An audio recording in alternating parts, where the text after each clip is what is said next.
Thank you. And thank you to BTS for inviting us to speak. So we have what we hope is an interesting presentation for you today on a story that's kind of an old story, and yet somehow it's still relevant today. And we want to try to tell you about that and why it is. And this is a story about the wreck of the USS YF-415, which sank on May 11th, 1944, off of Boston. The YF-415 sank in a tragic accident.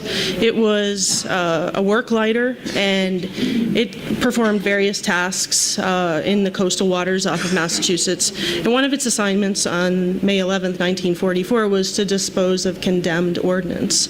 And so what it did is it went down to the Hingham Naval Ammunition Depot in Hingham, Massachusetts, and it collected up these expired and condemned munitions, as well as additional crew of African-American sailors from the Hingham Naval Yard. The men went out to the dumping area off of Boston, and they began to dispose of the material. But unfortunately, the instructions they had and the way in which they were doing it was not the right way. And in the process of disposing of the material, they triggered an explosion, which triggered a chain reaction of explosions. And the YF-415 was completely engulfed in flames and explosions, resulting in the deaths of 17 men.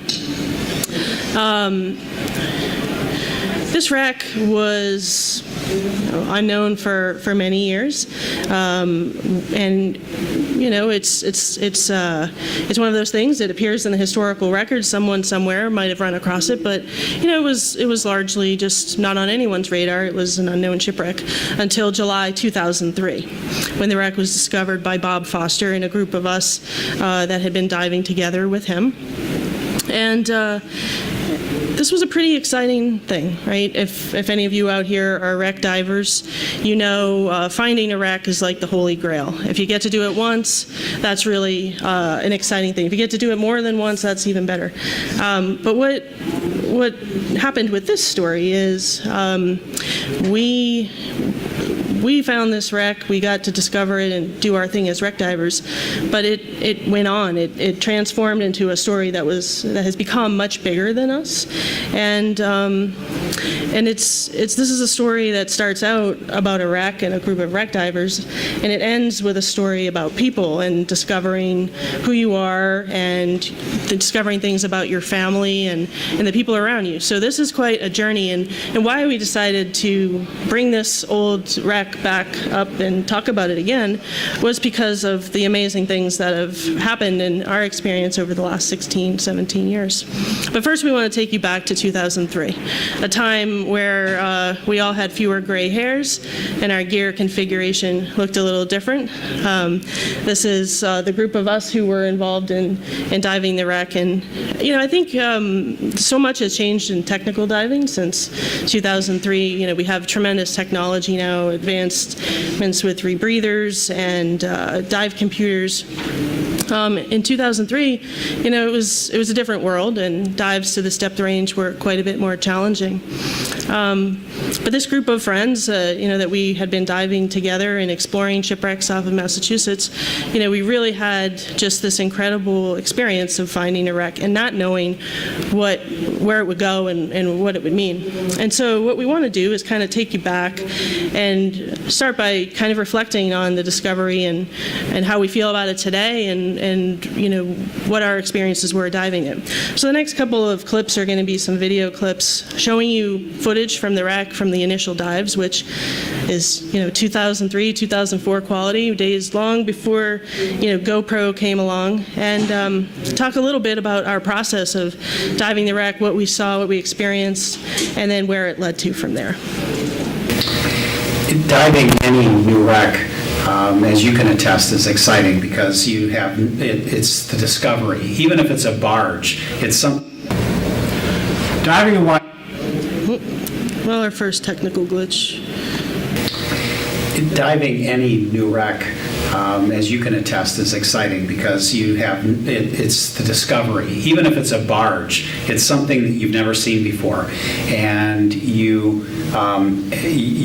excited to know that you're going to see something that you and probably no one has seen since the time the ship was sunk. And then you want to be able to figure out what it is when you get there. And this wreck was special right from the beginning because as soon as we got there, we realized that it wasn't a barge. It wasn't something that was the usual fare, so to speak. This was interesting. There was some stuff here that doesn't belong on a fishing boat or the usual type of scuttled wrecks that we tend to see off Boston.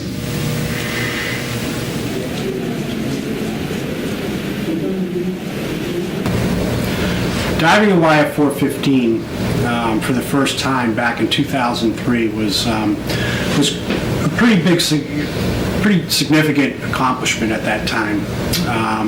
One of the things as we think back, the technology wasn't anything like what we have today. We didn't have the rebreathers. There were very, very few of them on the market. We were all diving open circuit.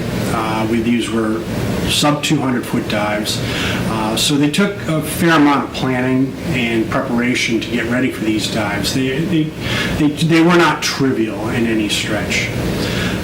I remember going down the line, entering in the water, Heather and myself, and we started descending down the line, and all I could think of is that, 225, 230 feet is a long line at that point, and in comparison to today. And I remember coming down on the wreck for the first time, and immediately it was we came down on the aft structure, which was all steel, and that was probably the first thing that stood out, that we weren't diving a wood wreck. And the other thing that stood out was that when we looked around immediately in front of us, there were a lot of 50 caliber shell casings, and that was kind of unique because immediately it told us that it wasn't a fishing boat or a fishing dragger. It immediately told us that it wasn't a fishing schooner or a coal barge, and it also told us that it probably wasn't going to be a tugboat. From that point, as the wreck is buried in the bow into the mud, so the props are actually sitting up, and the ship is on an incline, and in order to actually start to view more of the wreck, we actually had to dive deeper, because it was going down towards the bow, which was buried in the mud. And the first thing we came across as we came off of the cabin itself, the main structure area, we came to the main winch. And the main winch was definitely a pretty significant piece of the wreck because it went almost from the port to the starboard side. And immediately past that was the one of the cargo holds. So, immediately, again, we ruled out the fact that it wasn't going to be a schooner or it wasn't going to be a tugboat, because it had a loading hatch, it had a loading winch. It was pretty cool the first time we dove it.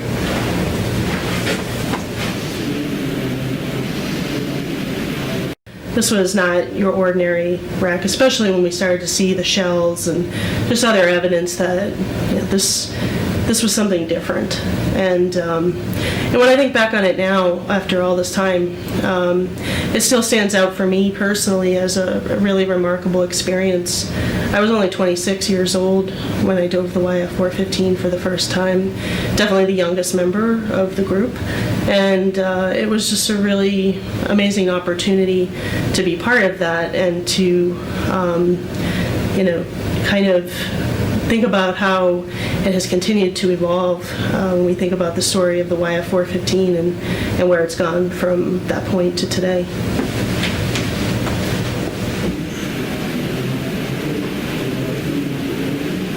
This wreck had some very unique features, and certainly one of them was the big winch that was buried in the mud in the bow. What was it? I mean, you just don't see this stuff on a fishing boat.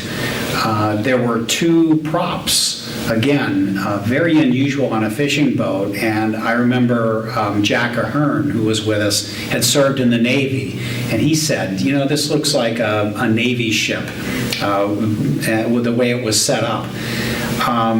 The other parts that were really interesting were the apparent blast holes in the above the forward above the hold, I guess, in the front part of the ship. Because what are they? I mean, what could cause this type of thing? I mean, was it an explosion on the deck? I mean, the ship sank apparently in a violent way, but at the same time, there were no records of a ship sinking under those conditions in that general area. The archival records were, first of all, very extensive. We wound up getting a folder worth of information on this, on the YF-415, which was completely unexpected. But it told just an amazing story of the accident that caused the sinking, and it absolutely made sense, step by step by step, with the condition that we saw on the wreck. So the blast holes that we had described before weren't blast holes at all. They were melted holes in the deck from all these munitions that burned literally on the deck of the YF-415 during the accident. And the entire story and narrative that came out in the archival documents described exactly what we had seen and observed on all our multiple dives. And there were photos that you obtained, actually, that matched 100% of what we had found. So it was, as soon as we pulled the archival documents, that story matched exactly with what we had found. And we knew we had found the YF-415. From that point, after we had dived the wreck, we had filmed the wreck, and had done archival research, we took the additional steps of really scrutinizing and making sure this was a match, and going through each, comparing video and photos to features on the archival images. We were able to say with a high degree of confidence that this was indeed the YF-415. From there, we started to appreciate that this was a story of many dimensions, and stories within stories, stories about the loss, stories about survival, stories about heroism. And we really began to appreciate that, you know, this was a story that was special. I mean, you find wrecks, maybe you'll never find any survivors, or you'll never connect with anyone, or maybe it's just not that interesting of a story, even though you found this wreck. But we started to appreciate that it was more than that. And so there was some press coverage following the discovery. Once we were ready to share that information, we had published some of our information on the internet, and that led to some articles in the newspapers, which really kind of sparked this public interest, and kind of led to this evolving story. And this is really the point at which the story just started to become much bigger than us, and it stopped really becoming just about the wreck and a group of wreck divers, but other people started to emerge who had connections or felt a connection to this, or wanted to write about it in a certain way. One of which was studying the issues around racial discrimination in the military. Many of the sailors that were aboard the YF-415 that died were African American sailors that were at the Hingham Naval Ammunition Depot. They weren't properly trained. They were just taken out and told, just do this. But one of the first contacts that came forward was a man named Joe Burke. And his father perished on the YF-415, and he was an infant at the time. He never knew his father, and coincidentally, and the story of the YF-415 and connections is all so coincidental that these things were happening and then just kind of paths crossed. He was conducting research trying to find out about his father, and he had a researcher he had hired, and at the same time we had happened to find the wreck.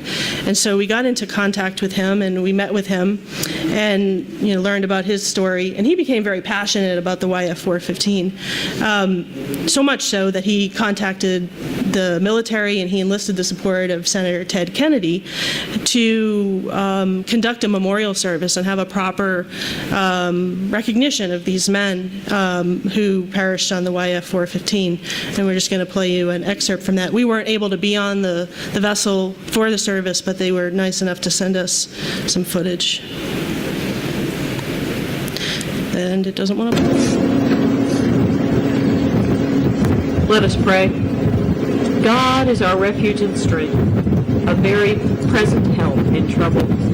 Therefore we will not fear, though the earth do change, and though the mountains be shaken into the seas.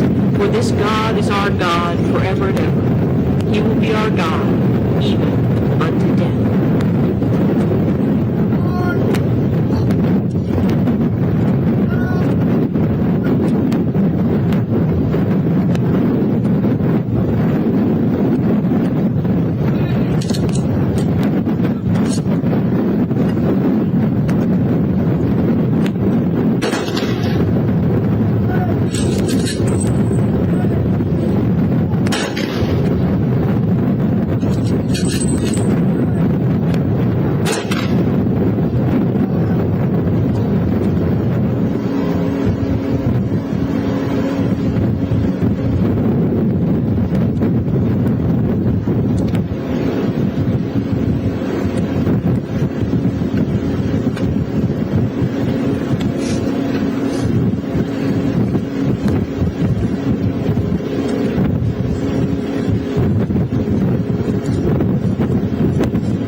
So the memorial was really something that he wanted to have done, so that as others came forward or discovered their family history as part of the YF-415, they would have the opportunity to see this footage.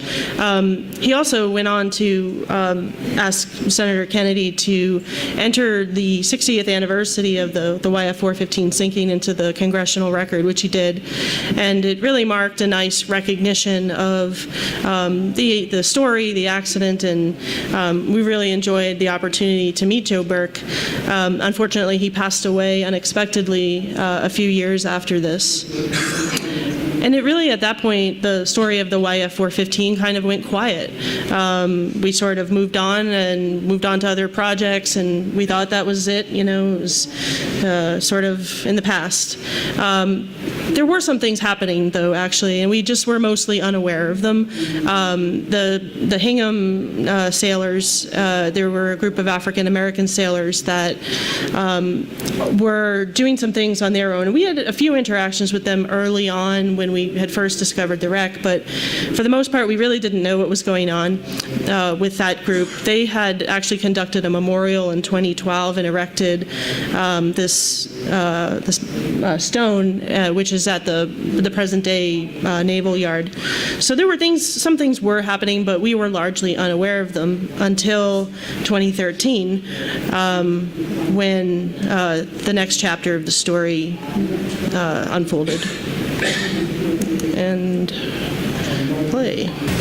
After the Joe Burke experience, where we had met Joe Burke and gotten to know him a little bit, there were some other aspects of the story that came to light, particularly around the African-American sailors in the Hingham yard. We weren't involved with that so much, but we followed along with the story. After that, things went quiet for a while. There wasn't much going on that we knew about, at least. And that changed in 2013 when I received a web inquiry from someone named Lisa Bertone, who was inquiring on behalf of her father, Teddy Bertone, wanting to talk about the YF-415. He had been a sailor on the Zircon, which was instrumental in the rescue of the sailors of the YF-415. So we arranged to do a phone interview, and we, met with Teddy over the phone, and we took down his story, which was really just incredible because it started to suggest that there was this whole other perspective on the story that wasn't really well reflected in the archival information that we had. And after we finished talking with him, he said, "You really need to talk to my best friend, Anthony Cicino, Tony Cicino. He was with me that day, and he really has a story to tell as well." So we got in touch with Tony Cicino, and I remember calling him and introducing myself. I said, I'm a scuba diver, and I'm calling about the wreck of the YF-415. And he replied to me, he said, "You're calling 70 years too late." And it just really struck me because I thought, wow, what a powerful statement. He has been waiting to tell this story for a long time. And when I think about it, my parents hadn't even been born when the YF-415 sank. And here we are 70 years later, I'm talking to this man who has a story to tell. And we feel really grateful that we had the opportunity to capture his story and help him have some closure. Anthony Cicino passed away in early 2017. And this is where the story of the Zircon really comes into the larger story. And the Zircon, the USS Zircon, was initially a private yacht that was acquired by the Navy and put into service as an inshore and coastal patrol vessel. And on the day of the YF-415 sinking, it was actually out on a mission collecting weather data in preparation for D-Day. And it was just so happened that they were in the area and able to be instrumental in the rescue of the men from the YF-415. And in speaking with Teddy and Anthony Cicino, we were able to really get just a whole other perspective on what had happened that day and just how terrible it was. Just thinking about, this exploding vessel, men who were dying, who were severely burned. They spoke about it like it was yesterday, which was really amazing. And at the same time, it was really emotional for them to be recounting the story. And speaking with Teddy and Anthony and then starting to sort of, again, put the whole story together, we really began to appreciate just how many elements of the story were there. Heroism and, this terrible thing happening and lives just stamped out. It was really just a very complex story that we're starting to appreciate. And I'm just jumping into another file. So one of the things that Teddy wanted to tell us is that, which is what every researcher wants to hear, is that we got something wrong. So he was very, very passionate, as was Anthony, about making sure we got the record straight about what they did and that they were right front and center. They were in the middle of the action and they were there, not waiting, not staying back. And so first order of business was to set us straight. My dad got a hold of the article in the Atlantic Dive, and he... Okay, so he saw it first. And I'm not sure if my uncle brought it to him or maybe I did an internet search, but he looked at it and he said, "Nope, this is wrong. We need to correct this. They have it all wrong. I need to get my story told." And that was 2003. That's how it all started. So it was something that which got me because when my daughter found out that these people went to investigate what was going on underneath in the water, they found that there was the ship that was sunk. And they wrote that we couldn't get close enough for 30 minutes. I said, what the hell kind of bull is that? He says, we were right up to the ship. I said, John Powers was risking his life because shells were all over the place. Some of them even landed in the back of mine. And so we took down the story and we made note of, Johnny Powers that they mentioned as this man who was there, who acted in this heroic way and was leading the rescue. And once again, sort of the coincidental elements of this story kind of played in. And we came to meet Patrick Power, who is the son of John Power, who's mentioned by both Teddy and Anthony. And so at this point, we'd like to introduce Patrick, and who's here with us today, to tell you a little bit about his story and his father. Sure. Oh, yeah. I need to run the video first, though. One story that my uncle tells, my mom's brother and my dad apparently talked a little bit about this incident. And he has said that the skipper of the Zircon was not going to stop because they were on a mission prior to D-Day, and they were not going to stop to help the YF-415 sailors. There's no corroboration of that story, but the story as he tells it is that my dad said, we're going out, if there are men out there, we're going to save them. And at that, my dad took it upon himself to lower the motorboat into the ocean and to go search for survivors.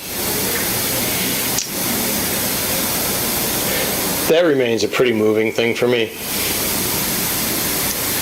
because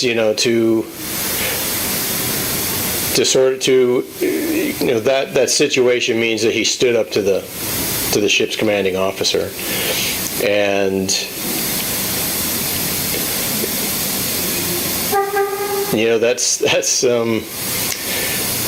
that's a kind of a difficult thing to imagine anybody doing. And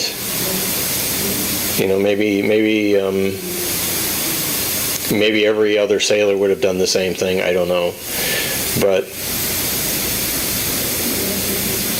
this is where I guess I get a little bit more emotional about this, is that that the fact that if that happened, and if in fact my dad had essentially disobeyed orders, not necessarily disobeyed, but took it upon himself to perform a rescue operation, it speaks worlds. I'd like to invite Patrick up now.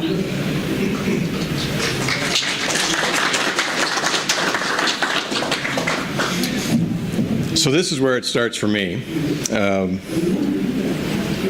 My dad never talked about the Navy.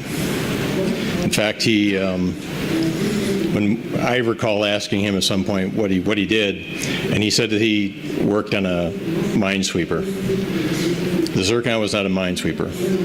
He served 2.5 years on the Zircon. His most consequential action as a sailor occurred on the Zircon. But he told me he worked on a minesweeper, which he worked on for 6 months. After everything is over with, and it was his last assignment. So it was after he had died that my mother presented. On the left is the letter of citation from the Navy regarding the incident. It explained YF-415. Like I said, we had heard, my three brothers and I, we knew nothing about this, except that I recall my mom had said that he had helped pull some guys out of the water during an oil fire or something like that. But beyond that, we knew nothing. So it mentions the YF-415, it mentions the day, it mentions everything we pretty much needed to know. But this was 1992, and whatever internet there was at that time, there was virtually no internet at that time. So it was kind of something for me that it was, okay, we have these details, it's kind of good to know.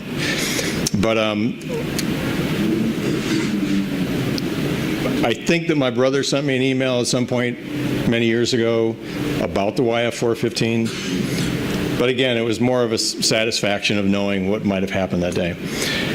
And then it was 5 years ago, the 70th anniversary of the event came up, and I just did a web search out of curiosity. Are there any newspapers in Boston or whatever that might have some information about the anniversary of this event? And it was at that point that I found the newsletter that Heather had published with Teddy's update regarding the incident. And in this article, Teddy mentions my dad.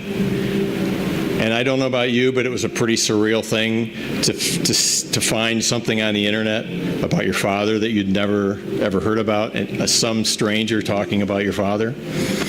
And so I contacted Heather, and I said, hey, that's my dad.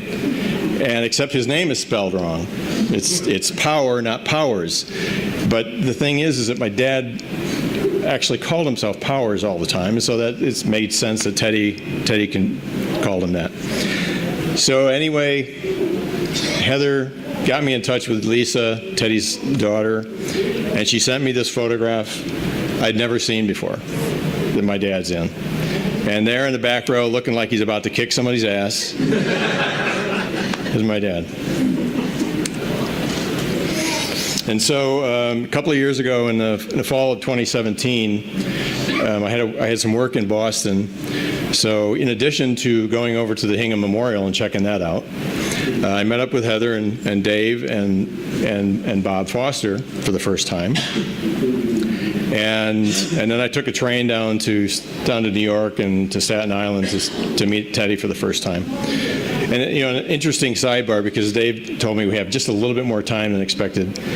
Bob Foster, who discovered this ship, went to Bowling Green State University, which is where I went to school, and we were there at the very same time. And we had one mutual friend, but we didn't know each other. It's just this thing is just so peculiarly interesting. Anyway, so after meeting Teddy, it occurred to me that perhaps there are more men out there that are still alive that were on the ship that day. So on the fold3.com website, I downloaded every available document about this incident, but I downloaded every muster roll, every report of change that was available for the Zircon. And this one happens to be from May 11th of 1944, but it only lists the guys who came and went on that particular day. So I had to actually do a compilation of all of these sheets to try to find out who was on the ship that very day. And so, it's like I put together the spreadsheet, names, middle names, last names, their ratings, where they enlisted, just whatever I could use in order to try to find these people. And then once I started locating people, I started finding things that I really wasn't expecting, photographs from those days on the ship. And this one I'm only throwing this in here because this thing is just so peculiar in the way things kind of came up. This was a celebration of the 4th anniversary of the commissioning of the Zircon. And it's in New York at the Hotel St. George in Brooklyn. And I scanned this with my where's my dad, where's my dad? It happened to be that this was just a couple of months after he left the ship. But as I'm going through this thing looking for my dad, up pops my mom's best friend when she was growing up in Staten Island. And the guy with her happens to be my dad's best man. So again, kind of fast forwarding, I'm contacting people left and right, trying to find out if anybody knew anything about the incident, if their father, and very much similar to mine, people didn't talk about it. The sailors just did not talk about this incident, much less, their Navy life they didn't really talk about. I'm finding has been a very common theme. And it just happens again, this guy in Long Island has this photograph. And another side note, my uncle told me that the captain on the ship whichever one it was, there were 4 or 5 during its commissioning, he made it a point that the crew were baseball players, because they would go to port and they would play other teams for the, and a win would mean more shore leave. So this appears to have been one of those events where they played in the Bahamas at Riddles Bay, and I got this from one of the sailors' sons, and there, and I'd never seen this thing before, and there again in the middle is my dad. It's just so crazy. And in this process, I've collected, this is the, letters from sailors, this from Francis Sherwood to his mother, and then David White, another sailor on the ship, he had written his own little personal biography and included 3 pages on the Zircon, of his time on the Zircon. And in this letter, or in this little biography, I'm able to we think we can figure out who some of the people are that he's talking about, without by name. He doesn't name them, but like guys who were having seasickness, they were taken off board for treatment. I looked them up. Tom Lee, at the beginning of the commissioning of the ship, he was a Time Life, or he was a Life magazine illustrator and correspondent, and he was transported by the Zircon from Boston up to Newfoundland, and then reporting on the North Atlantic Patrol, and he did illustrations, full spreads and some full pages, and one of the illustrations happens to be of the bosun, and the article doesn't mention anything at all about being a Zircon sailor or anything along those lines. But as it came to be that I contacted William Staley's grandson. He was a bosun on the Zircon, and he happens to have in his living room wall a copy from Lee with a letter personalizing it. And it just so happens the commissioning anniversary was just a few days ago. It would have been the 78th anniversary of the ship. And going back to this photograph to wrap things up, kind of the point that Heather has kind of been trying to bring through this is the way that it has blossomed from this one small incident to many, many facets. I forgot to mention that I had found 2 more sailors that were alive that were on the ship that day, one of whom just didn't remember it, and oddly enough, and then the other fellow who reiterated much of what Teddy told me, seeing the body parts, smelling the burning flesh, all that kind of a thing, but it's turned into, for me, kind of a much bigger project, in that I'm finding relationships with people who are the children of the people that my dad had relationships with that we never knew about. And so in a certain way, I'm kind of continuing those relationships with those people that he had. There was something you wanted me to mention, but I can't recall what it was. But anyway, I guess at this point, I'm going to turn things back over to Heather. Thanks. This is just our last slide, and just kind of wrapping it up. As I said at the beginning of the presentation, this starts as a story about Iraq and it ends as a story about people, and we think this story is important and worth telling because it's really provided an opportunity to engage with our family history and discover ourselves through family legacy and through relatives and just connections to people that we never even knew were there.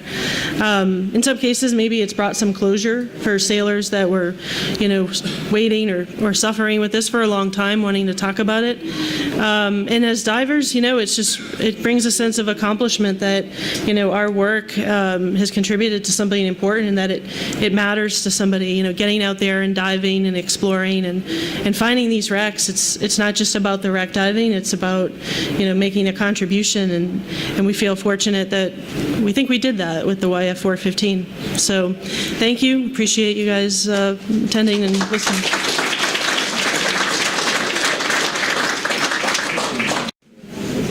think maybe, do we have a minute or so for questions? Oh, that's okay. You look like you were ready for a sneeze. Does anyone have any questions? Turn off the lights for you. Yep. How did you locate the wreck?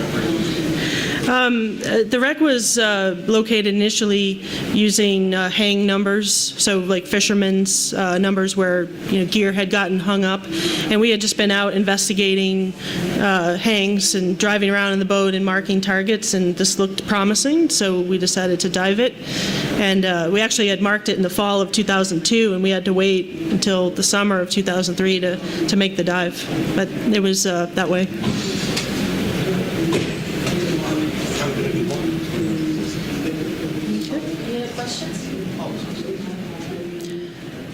Well, thank you very much.